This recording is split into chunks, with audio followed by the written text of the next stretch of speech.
Hey guys, so welcome back to the channel. This is how to add pauses in Elevenlabs. So first thing that you will do is simply go ahead and go to the text to speech tab on the left side of the screen over here. So guys, I will show you 3 ways in order for you to have a pause. So first thing that you should consider is changing the model. So guys, if you are on the 11 v3 alpha, it will not work.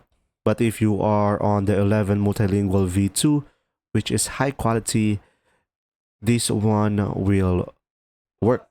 So first one is the dash icon over here. It will pause, and also you will have this prompt over here.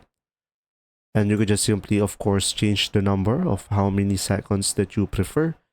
And also you could use dot.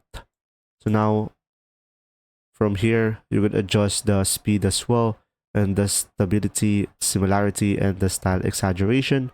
So pretty much this will be depending on you. And select generate speech once you are done. And from here, it will work.